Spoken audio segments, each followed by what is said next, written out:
Assalamualaikum warahmatullahi wabarakatuh.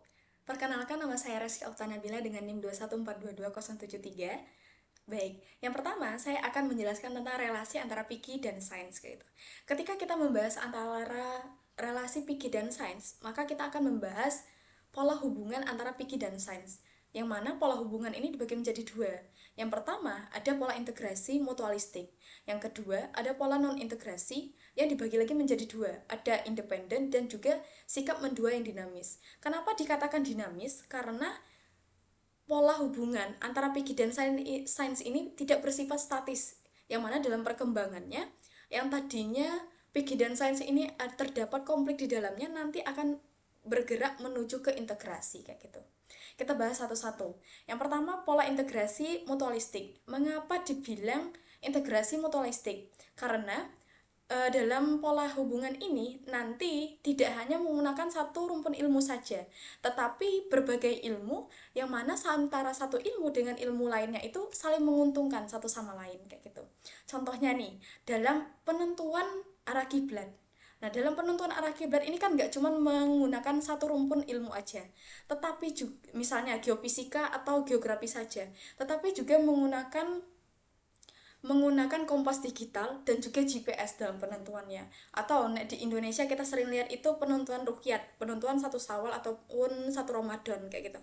Yang mana ini menggabungkan beberapa rumpun ilmu dan ini cukup menjadi solusi kayak gitu. Kemudian ada pola non integrasi. Yang pertama independen. Contoh nyatanya, kalau yang independen ini yang bisa kita lihat itu adalah persoalan tentang sholat qashar. Nah kan kalau dalam fikih memang kita diperbolehkan sholat qashar ketika kita melakukan perjalanan jauh, yang jaraknya itu sampai 89 km kayak itu. Yang mana ketentuan ini tidak berubah meskipun adanya perkembangan teknologi. Misalnya, saya mau pergi dari Jogja ke Jakarta, jaraknya kan sudah jauh, sudah memenuhi kayak gitu. Walaupun saya menggunakan pesawat dengan yang memiliki kecepatan 2197 km kayak gitu, nah saya tetap boleh melakukan sholat qashar kayak gitu. Karena memang ketentuannya tetap boleh kayak gitu. Jadi tidak berubah walaupun adanya perkembangan teknologi. Nah, karena hal ini juga sebenarnya ini memberikan celah kepada non-Islam untuk melakukan pertentangan karena meragukan keabsahan dari fikih ini sendiri kayak gitu. Nah, hal ini sangatlah disayangkan karena memang fikih dalam Islam sendiri ini masih sangat mengutamakan. Jadi mengutamakan sekali nas-nas yang sudah ada, Al-Quran, Sunnah, kayak gitu. Yang mana sebenarnya fakta sosial ataupun tradisi dan budaya itu juga bisa digunakan sebagai landasan hukum. Namun nyatanya dalam Islam sendiri, tradisi dan budaya ini masih menjadi perdebatan yang panjang kayak gitu. Yang kedua, ada sikap mendua yang dinamis kayak gitu. Kenapa sih sampai ada pola hubungan sikap mendua yang dinamis kayak itu? Hal ini tidak terlepas dari prinsip fikih sendiri yang ada, yang mana segala sesuatu itu boleh kecuali ada dalil yang melarangnya kayak gitu. Jadi segala sesuatu yang terlepas dari kegiatan ritual itu boleh mubah kayak gitu karena nggak ada yang melarangnya. Lantas bagaimana kok bisa muncul konflik? Konflik itu terjadi karena tiga hal. Yang pertama, karena adanya kemaslahatan mafsadah ataupun dampak dari fikih dan sains itu sendiri kayak gitu. Yang kedua, adanya penghormatan terhadap tubuh bagi manusia yang masih hidup ataupun yang sudah meninggal. Yang ketiga, ada sifat skaralitas ciptaan Allah gitu. Prinsip sakralitas ciptaan Allah kayak gitu. Nah, kemudian contoh kalau kita ambil contoh nyatanya nih, sikap mendua yang dinamis itu adalah transplantasi organ tubuh kayak gitu. Konfliknya di mana? Jadi transplantasi organ tubuh ini dianggap tidak baik karena bisa membahayakan pendonornya. Nah, satu sisi sikap dialognya itu gimana? Sikap dialognya ini dapat terjadi ketika memang transplantasi ini hanya satu-satunya cara untuk menyelamatkan nyawa tersebut dan bukan menjadi kepentingan komersi kayak gitu. Nah, ini menjadi dua sikap yang berbeda kayak gitu. Namun karena hal ini juga adanya dilakukan penelitian yang menunjukkan bahwasanya sangat kecil risiko bagi pendonor yang melakukan transplantasi organ tubuh kayak itu. Nah, karena hal ini yang awalnya ini pola non integrasi yang konflik mulai melakukan pergerakan menuju ke integrasi kayak itu, melihat kecilnya dampak yang dapat terjadi karena transplantasi organ tubuh tersebut. Atau dalam hal lain, penggunaan gelatin babi kayak gitu. Seperti yang kita tahu konfliknya bahwasanya ulama itu udah menetapkan ya kalau babi itu haram kayak gitu. Nah, lantas dialognya itu di mana? Dialognya itu di sini. Kita pasti tahu, pernah mendengar bahwasanya hammer itu kan haram. Tapi dalam fikih itu sesuatu itu dapat mengalami perubahan hukum ketika dia mengalami perubahan zat, warna ataupun baunya. Yang awalnya hammer itu haram, ketika dia berubah zatnya, warnanya, baunya menjadi cuka, maka dia jadi halal kayak gitu. Nah, berkaitan dengan gelatin babi ini, kenapa masih banyak digunakan? Karena memang belum ada komponen-komponen yang bisa menggantikan gelatin babi ini kayak itu. Bagaimana maksudnya ketahanannya itu belum bisa kayak gitu. Nah, karena hal ini juga akhirnya itu ulama itu memperbolehkan, tapi tetap lebih menganjurkan untuk menggunakan bahan-bahan yang halal kayak gitu. Kemudian saya akan membahas tentang relasi fikih dan budaya. Oke, seperti yang kita tahu, sejak turunnya wahyu Allah kepada Nabi Muhammad SAW terjadi perubahan yang besar dalam sistem sosial umat Islam kayak gitu. Yang awalnya perempuan tidak dihargai jadi dihargai kayak gitu. Terutama dalam hal hukum kayak gitu. Makanya sistem sosialnya itu berubah banget. Termasuk halnya dalam memutuskan sebuah hukum. Misalnya nih, para ulama itu memutuskan hukum itu tidak hanya berdasarkan nas aja kayak gitu, tetapi juga menggunakan fakta dan fenomena sosial budaya yang ada itu sebagai landasan hukum. Misalnya nih, kalau teman-teman pernah dengar di masanya Imam Asy-Syafi'i itu ada namanya qaul qadim dan qaul jadid. Kenapa kok ada dua? Ada dua ini karena adanya perbedaan kondisi dan situasi. Sama halnya ketika ada perbedaan mazhab, ada mazhab Hanafi, ada mazhab Maliki, Syafi'i. Kenapa ada banyak sekali kayak gitu? Hal ini terjadi karena kondisi dan situasinya itu yang berbeda-beda. Tetapi dalam Islam, perbedaan ini tidaklah menjadi sebuah masalah ataupun menyebabkan pecah belah. Tapi bagaimana perbedaan ini menguatkan satu sama lain, melengkapi satu sama lain kayak gitu. Kemudian jika kita lihat aspek budaya dan sosial dalam fikih, maka akan ketemu dua substansi. Yang pertama, fikih itu sebagai ilmu atau fikih itu sebagai hukum syara. Ketika fikih itu sebagai ilmu, maka fikih ini adalah ilmu syara yang didapatkan dari dalil-dalil yang terperinci. Sedangkan ketika fikih diartikan sebagai hukum syara, maka fikih ini sih ya sekumpulan hukum-hukum syara kayak gitu. Fikih sendiri sebenarnya dapat kita artikan sebagai sebuah ilmu syara yang mana bersifat tekstual dan kontekstual yang didapatkan dari dalil nakli, akli, dan juga fakta sosial dan budaya yang ada di masyarakat kayak gitu. Konsep Islam menggunakan fakta sosial sebagai landasan hukum ini sebenarnya ini sama dengan konsep hukum barat, yang mana mereka juga menggunakan fakta sosial ataupun fenomena sosial yang ada di masyarakat itu sebagai sebuah hukum kayak gitu. Tapi bedanya kalau di barat itu mereka melihatnya dari sisi empirisnya. Kalau di Islam memang boleh fakta sosial ataupun fenomena sosial itu menjadi sebuah hukum, tetapi dalam catatan fakta ataupun fenomena sosial ini tidak boleh bertentangan dengan ajaran Islam. Jadi ada batasannya yang boleh digunakan sebagai landasan hukum kayak gitu. Kemudian kalau kita bahas tentang metodologi filosofis kajian sosial dan budaya dalam fikih. Nah, kalau kebanyakan kita sebenarnya memandang fikih itu sebagai suatu hal yang sakral, kayak kita memandang Al-Quran. Ini sakral sekali kayak gitu, tidak bisa diubah lagi. Padahal fikih ini merupakan suatu produk yang dihasilkan oleh para mujtahid kayak gitu. Yang mana sifatnya ini elastis dan juga fleksibel. Kenapa dibilang elastis sama fleksibel? Karena fikih ini kan dibuatnya sesuai dengan kondisi dan situasi yang ada. Jadi bisa saja berubah setiap saat kayak gitu. Bukan seperti Al-Quran yang sudah paten yang nggak bisa diubah lagi kayak gitu. Nah, pendekatan fikih dan budaya sendiri itu ada tiga. Yang pertama, fikih historis, yang mana dia tetap mengutamakan sisi normatif. Maksudnya apa? Maksudnya tadi walaupun fakta dan fenomena sosial dapat dijadikan landasan hukum, tetap aja fakta dan fenomena ini nggak boleh menyalahi Al-Quran, nggak boleh bertentangan dengan Al-Quran dan hadis kayak gitu. Yang kedua, mempertimbangkan prinsip-prinsip absolut dan universal yang telah ditetapkan dalam Islam. Misalnya, kebebasan dan tanggung jawab, kesetaraan, keadilan, persamaan yang sama di dalam hukum kayak gitu. Jadi harus mempertimbangkan prinsip-prinsip ini. Yang ketiga ini menggabungkan antara tekstual dan konseptual dalam menyelesaikan sebuah masalah. Jadi semua masalah ini kan semakin berkembang ya, setiap zamannya, setiap masanya. Kita tidak bisa hanya menggunakan satu solusi saja, misalnya dari Al-Quran saja, tetapi juga perlu tahu realitas di masyarakat itu gimana. Ketika dua aspek ini digabungkan, maka akan menjadi suatu solusi yang kompleksitas, yang mana bisa menjadi solusi terbaik dari permasalahan yang ada sekarang. Oke. Selanjutnya ada relasi piki dan gender. Oh, seperti yang kita lihat kalau pernah dengar sejarah peradaban Islam, dulu itu wanita itu benar-benar tidak dihargai, tidak dianggap, tidak memiliki hak dan wewenang, tidak memiliki apa ya, tidak memiliki kedudukan di dalam masyarakat. Sampai-sampai bayi wanita itu kan dulu dibunuh kayak gitu. Nah, tapi setelah Islam datang, Islam ini mengembalikan hak-hak wanita itu kayak gitu. Sebagai manusia yang memiliki tugas rahmatan lil alamin sama seperti laki-laki kayak gitu. Jadi dalam Islam itu baik laki-laki ataupun perempuan itu tidak diskriminasi, tidak ada yang lebih menguntungkan ataupun lebih merugikan, tetapi antara perempuan dan laki-laki itu saling melengkapi satu sama lain kayak gitu. Nah, kalau kita analisis lagi sebenarnya berkaitan dengan gender, gender itu apa sih kayak gitu. Gender itu sebuah inisial yang diberikan oleh para ilmuwan nih untuk menggambarkan antara perempuan dan laki-laki. Digambarkannya tuh melalui apa?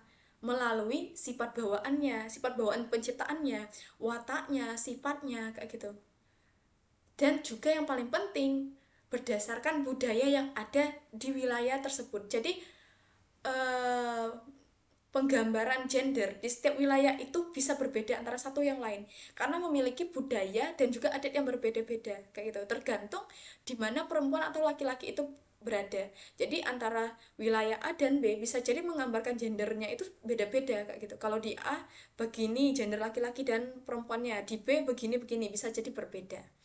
Nah, kemudian kalau kita bahas tentang kesetaraan gender, ini membahas tentang kesamaan kondisi nih bagi laki-laki maupun perempuan untuk mendapatkan hak yang sama kayak gitu dalam hal pembangunan kayak gitu, aktif dalam pembangunan. Selain itu, ini hak yang sama dalam hal penghargaan dalam masyarakat. Jadi mau laki-laki ataupun perempuan itu memiliki penghargaan yang sama dalam masyarakat, nggak ada bedanya gitu. Adapun faktor-faktor yang memperkuat adanya ketidaksetaraan gender itu yang pertama, adanya budaya patriarki. Patriarki itu apa? Patriarki itu kita adanya pandangan menganggap bahwasanya laki-laki itu lebih kuat, lebih berkuasa, lebih berhak kayak gitu. Jadi pandangan ini menyebabkan lebih ketidaksetaraan gender kayak gitu. Seakan-akan kalau wanita itu lemah kayak itu, harus tunduk kayak gitu. Kemudian dari ekonominya, kenapa ekonomi? Mungkin teman-teman pernah dengar bahwasanya kalau yang harus bekerja cari nafkah itu laki-laki, kalau perempuan itu harusnya jadi ibu rumah tangga kayak gitu. Ataupun dari agama, nah agama misalnya adanya misalnya penggambaran kalau dari perempuan itu biasanya sikapnya keibuan, kasih sayang. Kalau laki-laki itu harus tegas, kepemimpinan kayak gitu. Ataupun dari politik, kalau jadi pemimpin itu harusnya laki-laki. Perempuan itu gak boleh jadi pemimpin kayak gitu. Ataupun dari aspek lainnya yang banyak sekali menjadi pendukung ketidaksetaraan gender gitu. Nah, sebenarnya dalam Islam sendiri antara perempuan atau laki-laki itu nggak ada bedanya kayak itu, sama aja. Hak-haknya itu sama, kewajibannya juga sama. Dalam Islam itu laki-laki dan perempuan itu ada 5 persamaan. Yang pertama, laki-laki dan perempuan sama-sama menjadi hamba Allah, sama-sama menjadi khalifah. Kemudian sama-sama mendapatkan perjanjian awal dari Allah. Kemudian Adam dan Hawa secara aktif terlibat dalam drama kosmis. Kemudian, mau laki-laki ataupun perempuan, ini memiliki potensi yang sama untuk meraih prestasi, kayak gitu. Namun sangat disayangkan, ketika kita bahas ketidaksetaraan gender dalam Islam ini, masih banyak sekali orang yang belum bisa menerima kesetaraan gender ini kayak gitu. Jadi masih memiliki pandangan bahwasanya oh ya laki-laki itu harus lebih berkuasa kayak gitu dibandingkan perempuan kayak gitu. Padahal nyatanya kalau kita telah lebih jauh kan sebenarnya Islam itu sangat mendukung kesetaraan, tapi nyatanya memang di lapangan banyak sekali ketidaksetaraan yang terjadi kayak gitu. Oke, nah tadi kan sudah membahas relasi-relasi antara sains, antara budaya ataupun gender. Nah, relasi-relasi ini tidak akan terlepas dari makosid syariah. Nah, apa sih maqasid syariah? Nah, maqasid syariah sendiri berasal dari dua kata. Yang pertama ada makosid, yang kedua syariah. Nah, makosid apa? Makosid itu ketidaksengajaan. Kalau syariah itu jalan menuju mata air. Kenapa nek dibilangnya mata air? Karena mata air itu identik dengan sumber pokok kehidupan kayak gitu. Nah, kalau menurut Pati Aldara ini, makosid syariah itu apa? Makosid syariah itu adalah hukum yang dibuat bukan untuk hukum itu sendiri, tetapi untuk kemaslahatan kayak gitu. Nah, kalau di awalnya pada periode awal syariah, sebenarnya syariah ini diartikan Islam itu sendiri. Nah, mencakup akidah, akhlak itu semua syariah. Namun dengan perkembangannya, syariah ini lebih spesifik. Syariah ini dia membahas tentang aturan-aturan hukum-hukum yang telah diturunkan Allah untuk manusia bagi kehidupannya di dunia maupun di akhirat kayak gitu. Nah, dalam syariah sendiri ini sebenarnya dibagi menjadi 4 aspek. Yang pertama, tujuan awal dari syariah itu untuk kemaslahatan. Kemudian, syariah itu diturunkan untuk dipahami, kayak itu sesuatu yang harus dipahami. Kemudian, syariah itu adalah sesuatu yang harus dilakukan oleh taklifi. Kemudian, syariah ini tujuannya agar manusia itu berada di bawah naungan hukum kayak gitu. Nah, aspek kedua, ketiga, keempat ini menjadi penunjang dari aspek pertama kayak gitu.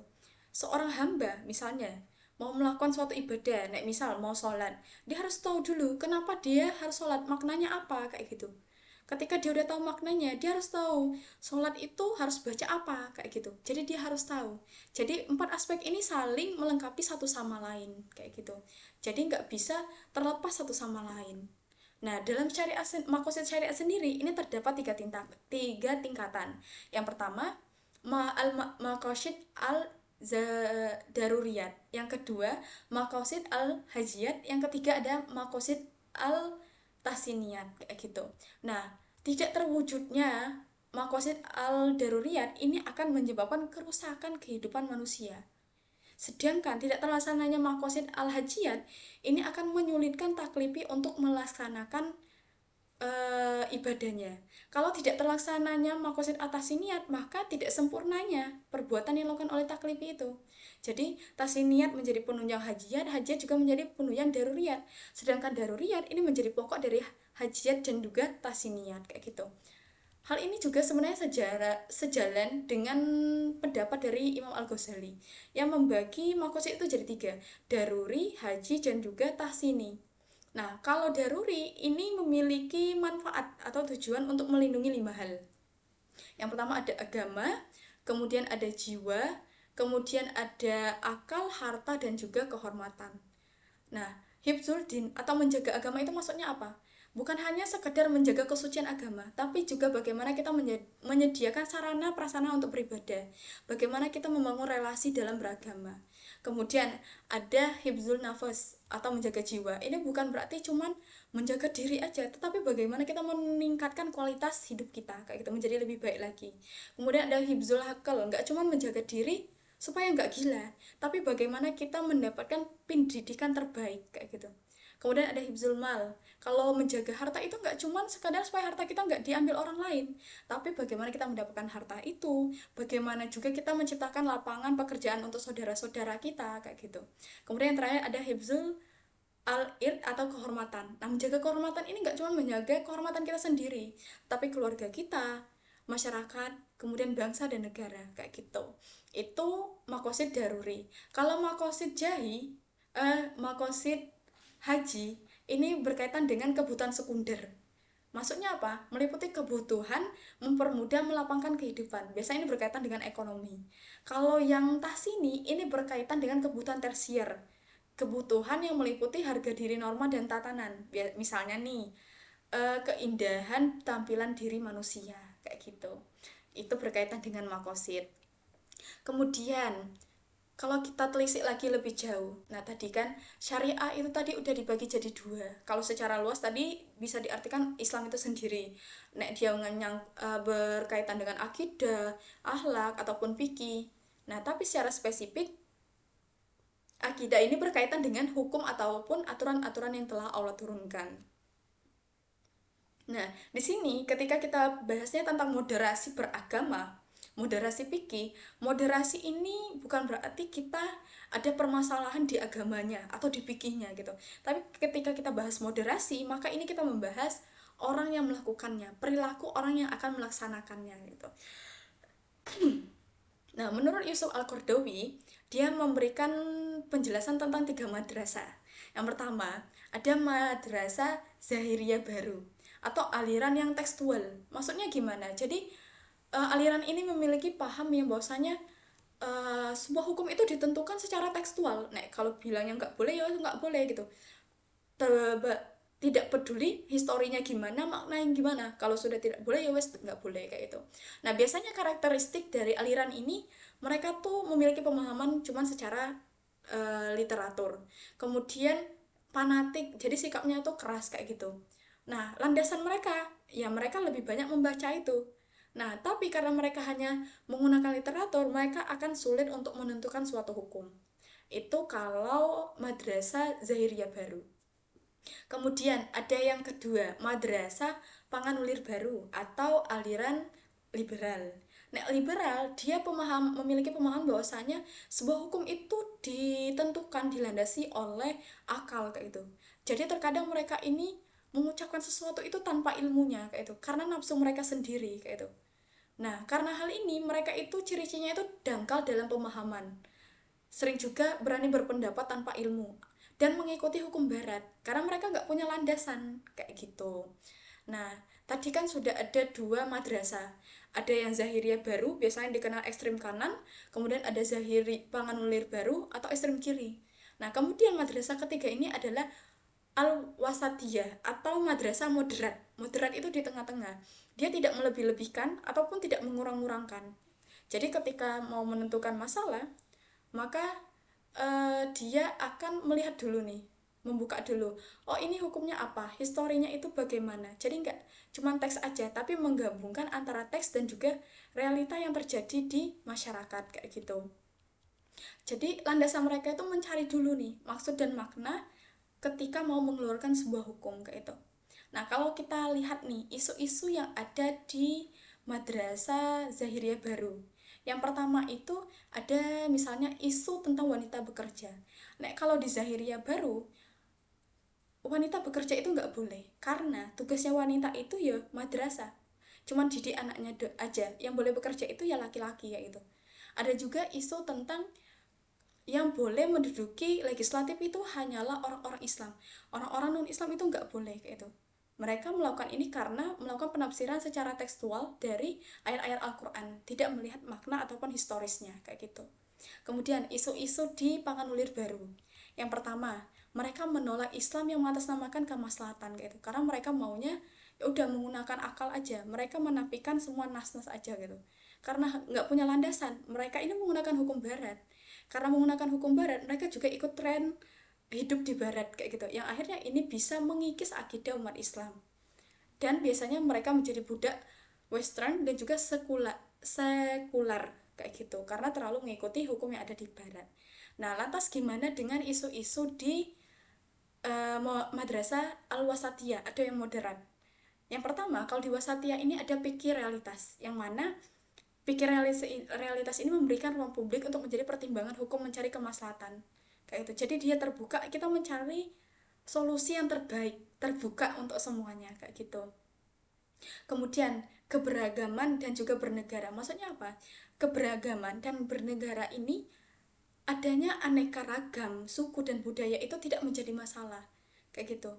Jadi ya bisa menyatukan keberagaman yang ada itu, tidak menjadi pecah belah, tapi bagaimana kita saling menghormati, saling menghargai, toleransi dengan setiap perbedaan yang ada kayak gitu.